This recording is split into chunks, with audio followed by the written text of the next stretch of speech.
To live or not to live? Of course to live, but a life worth living.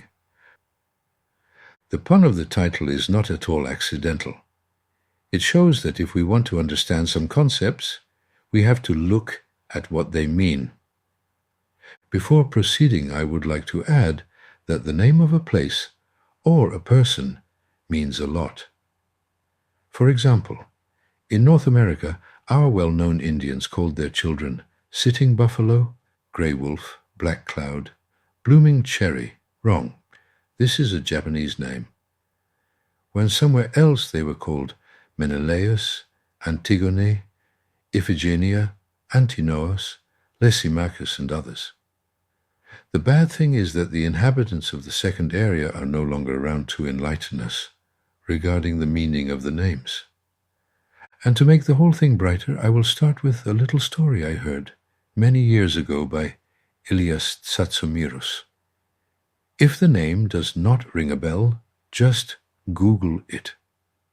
What an odd, wise word. In the funny question of whether the chicken or the egg came first, he answered as follows: how do you want to approach the issue?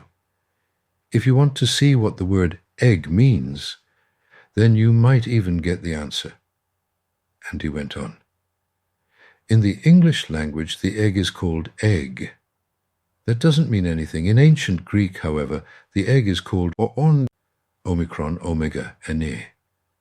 If we get the letters one by one, we have ni means birth.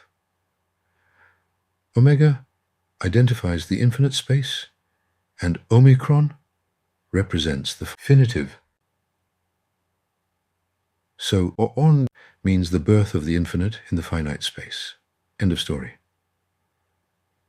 In the beginning, God created the heavens and earth. And he did well.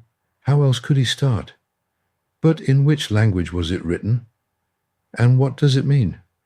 Because if we want to explain this quote using Greek thinking, we are using the wrong text. The ancient Greeks said, "Verily, at the first chaos came to be."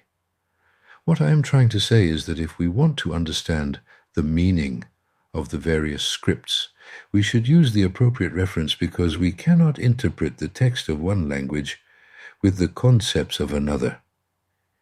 In Genesis, the first word that is written in the original scripts is the word Bereshith, if I write it correctly.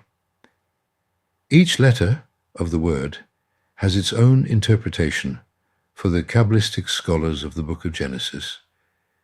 It is not my purpose to say what it means. I know very little anyway, but one thing is sure.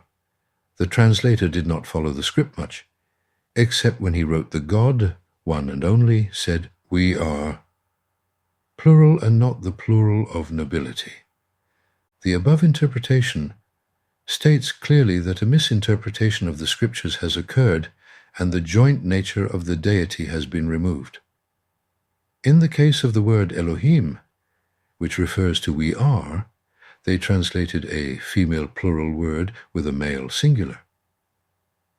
The many became one. The word Elohim is plural, formed by the word al, Eloh, with the addition of im. But im is the ending of the male plural, and in this case added to a female noun that gives us the word Elohim, the concept of which describes a female dynamism, combined with a male idea that it can create. And all of this would have no value whatsoever if within them did not hide the effort of some to deprive us of the ability to understand the evolutionary course of man. And precisely in that lies my own aim through what I say and write. Let me repeat it once again to make sure that we are not confused. An attempt to understand the evolutionary course. The Elohim, who created the man according to Genesis, or the gods in the Theogony, or I do not know who else in the other theocratic systems, are powers of creation which, from the result judged, can only have a legitimate character. Commonly speaking, they are laws, because only the laws, when applied, have the same effect. So, my dear friends, call one law from them to help you. Call, for example, Michael. And don't tell me you didn't know he was an Elohim to help you hit your opponent, and with your hand on your heart. Tell me why he has to act in such a way. What convinces you that such a law will work one-sidedly? And most importantly, do you want the law to stop what is doing and rush to assist you? Certainly not, since the red law of creation, yes, I am talking about Archangel Michael, is there to keep our body alive. So let's go back to the beginning. What was there? The One. For most, this means God. Everything began from here. Agreed? Well, again, it is a matter of perspective. If we paint a circle and we call one what is enclosed in it, then what is the name of the surface that we painted the circle upon? It does not have a name, but we have to name it somehow.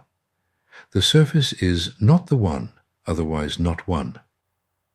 In the Greek language, it is called Meden, or Meden, known in the English language as zero.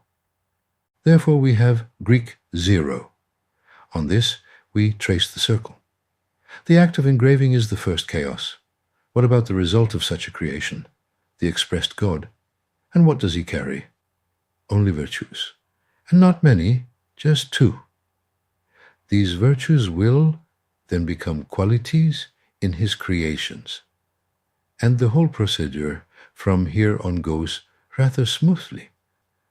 I have mentioned all these in another way in my articles titled, I Come from the Stars.